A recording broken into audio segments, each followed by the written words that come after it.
TorahCafe.com.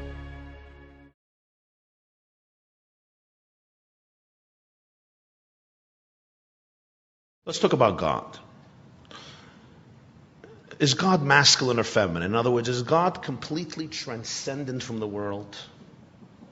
Or is God completely submerged in the world? Which one?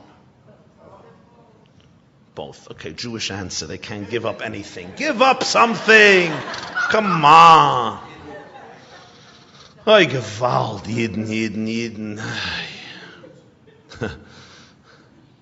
Why are the two tablets, right? God said, I have the Torah. They said, how much? He said, for free. They said, 2. So, the truth is, but you're right, of course. There's the masculine element of God, the feminine element. The masculine element of God is called Sovev Kalalman. He transcends the worlds. The feminine aspect of God is called Mamali Kalalman. He fills the worlds. The difference is, there's an aspect of God which is completely infinite, transcendent, and the whole world is like a bucket of water in the presence of the Atlantic Ocean. It occupies no space. It occupies no significance. But then there is also the God who fills every heartbeat, every blade of grass, every flake of snow, every droplet of rain, every grazing animal, every tiny speck of dust, every leaf, every kernel, every piece of tofu. Not every piece of cake. There's no God in cake. The devil is in cake. So you see, friends, you have the God who transcends the world, and the whole world in his presence is like a drop of water in the presence of the Pacific Ocean. But then there is the God who saturates and fills and permeates and penetrates every dimension, nook and cranny of existence, from the tiniest cell, the tiniest atom, to the largest planet and the largest star.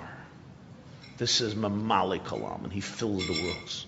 Shechina means indwelling. It's the feminine aspect of God. HaKadosh Baruch Hu means the Holy One, the Alufa One, the Sublime One. Blessed be He. When did the catastrophe of existence begin? It began with one moment. When God told Adam, don't eat from that tree, the snake went to his wife, who's usually in charge on the meals of the house. The snake got Eve to eat from the tree. But how? What did the snake say? Do you remember? Snake was a clever guy. The snake did not tell Eve, God said, don't eat from the tree. Who's God? Evolution, no God. Hutchins. Evolution. That's not what the snake said. What did the snake say? The snake said, God doesn't want you to eat from the tree. You know why? Why? Because you're going to be like God. And he's threatened by the competition. This was very smart of the snake, and I want to tell you why. The snake did not come and say, God, who cares about him? Let's rebel. No. The snake said, you have to understand God a little bit. Let me explain what the snake said. God never had a mother to kiss him. God never had a father to nurture him. God suffers from very deep insecurity. God hates competition. He can't deal with it. He has a very weak ego. He never went to school. He never had a childhood. Nobody ever told him, I love you. Do you know that? Nobody ever told God, I love you. So he's very scared of competition. So that's why he said, don't eat from the tree, because he can't deal with another God. So Eve said, that's the issue. So let him go into a 12-step program and deal with his problems. Why do I have to suffer? You see, the snake is the source of sophistication, where there's nothing anymore as right and wrong. good and bad. There's no such a thing as good and bad. Everything is perspective. Look at the snake. You know what a snake looks like? That's what sophistication is like. Hanachash haya arum. What does arum mean? The snake was sophisticated. Sophistication takes a simple truth and makes it complicated. It used to be when you see a piece of art, you said, I love it. I don't like it. Today, when you love it, you don't love it. We have to explain which century it was written. When the artist did it, was he drunk or sober? Was he in a good marriage or a bad marriage? Was he in a good mood or a bad mood? You explain everything. At the end, you finish. You have such a migraine headache. You don't know what the world is going on. It used to be, I love this music, I hate this music. I love this food, I hate this food. These are my friends, these are my enemies. Today, one man's terrorist is another man's freedom fighter. He's a terrorist, not a terrorist. He's looking for independence. Everything is convoluted and manipulated, and people don't know if they're coming or they're going, if they're talking, if they're thinking, if they're alive or they're dead. Nothingness and somethingness coexists in the abyss of postmodern existentialism. Did that sentence make sense? Good. The Russian politician stood up once and he told his constituents, my dear friends, yesterday we were standing at the edge of the abyss. Today we took a giant step forward. So you see, the world is running forward, forward, forward. To where? To where? But the snake said one more thing. The snake said, God told you not to eat from the tree. Who's God? Why does he have such control over you? I'm going to quote Nietzsche again. Nietzsche said, if there is a God, I want to be him. Did anybody ever have this feeling of jealousy from God? Why is he the one with all the power? Why don't I have that power? Anybody here? You mean I'm the only Meshuggah here? Okay. Nietzsche said, if there is a God, why not me? I want to be God. The snake told Eve, why does God have all the power? Why does he have all the authority? Why is he telling you what to eat? Who does he think he is? Live and let live. Borders, boundaries, rights. You be you and let me be me. And let's have a relationship with a distance, with healthy borders and boundaries.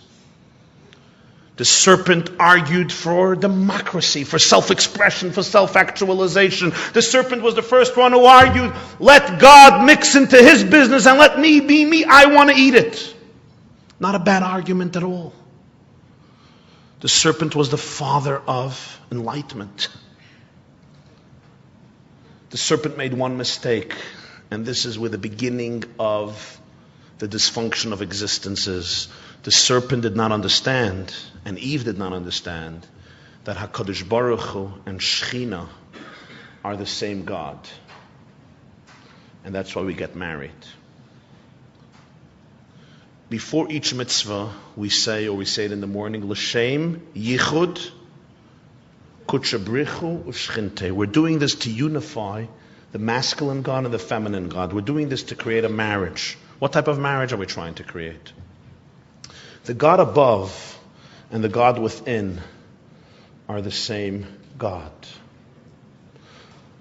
Why are women not given the same amount of mitzvahs as men? What does mitzvah mean? Mitzvah means God speaks to you. Feminine spirituality is God speaks through you. Does God speak to you or does God speak through you? It's the same God who speaks to you, who can also speak through you. But for this, you have to discover the self, a new dimension of self. Hence, the Tanya.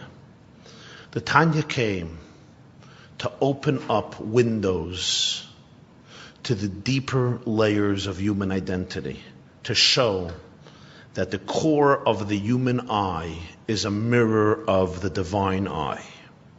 The Tanya showed that beneath the body And beneath the animal, physical cravings, instincts, yearnings, habits, addictions of our physical nature, or our animal nature, as the Tanya calls it, there is a divine personality. A personality which reflects the divine perspective on the world, the divine oneness of the world, the organic relationship between all of humanity, all of the Jewish people, and all of the universe. The Tanya taught a layer which Freud did not get to. Freud speaks about the id. Freud speaks about the ego. Freud speaks of the superego. But at its core, Freud speaks of the id. The id is that uninhibited, beastly self, driven by sexuality, wanting to do whatever it wants, whenever it wants, with whomever it wants, however it wants. Rabbi Shneur Zalman comes and acknowledges that there is an id as well. He calls it the animal consciousness, but he says, what I would say, Freud was missing something. Freud was missing one letter. Which letter was Freud missing? The Y, the Yud. Beneath the id, there's a Yid. Beneath the powerful id, there's a Yid. Y-I-D. You look outside, there's a lot of earth and gravel. You dig deeper, you'll find more muck, more mud, more earth. Came Rabbi Shneur Zalman and said, but you'll dig even deeper, and you'll find diamonds. Two great dreamers in Jewish history, two great people who interpreted dreams. Sigmund Freud, but earlier than he. Who else interpreted dreams? Joseph.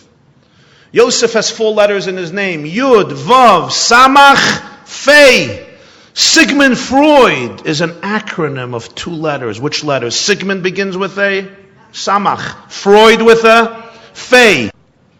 So that the human being and the Jew at his or her core has what he calls a divine personality. A personality reflecting and mirroring the divine wisdom, divine emotions, divine perspective, divine vantage point. It's called a Nefesh Elokit. And the ultimate, the tzaddik, is the person who lives with that personality 24 hours a day. The weak person, the Rasha, is somebody who succumbs to the outer personality. The Beinoni, the possible human being, the hero of the Tanya, is the person who struggles between these 2 layers of identity internally, but makes sure that their behavior reflects the divine personality. So before every mitzvah we say, L'shem yichud kutshabrichu ushchinte. Every mitzvah is trying to achieve the unity between masculinity and femininity. The reason Judaism sees marriage as so fundamental is, why?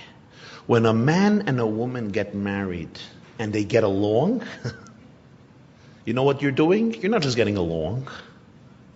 You're not just making your mother-in-law miserable. That's not what you're doing. Besides all of that, what you're actually doing is you're creating a cosmic effect of the masculinity of God and the femininity of God coming together. The transcendent and the immanent. The God above and the God within. The God who speaks to you, the God who speaks through you. The snake heard the word God and told Eve, this God is dangerous. He wants to undermine you. The greatest problem for religion from the Tanya's perspective is we refer to God as a separate existence. There. That's very problematic. God has to be seen as the essence of I. The I of the I is God. The reality of reality is God. The truth of your truth is God. So when the Enlightenment came and destroyed the concept of Melech HaOlam, the king of the world, the very notion of Judaism, that surrender, acceptance of the yoke, is the raison d'etre of existence, the Tanya began developing the great, noble, courageous, and revolutionary idea that transcendence is at the core of the very self. Mipsari echze Eloka, Job says. So Rabbi Shneur Zalman says, from my flesh I will perceive God, which means if you're looking to get inspired, if you want to understand what it means a relationship with God, you have to take a very, very good and deep look into the mirror. Thank you very much.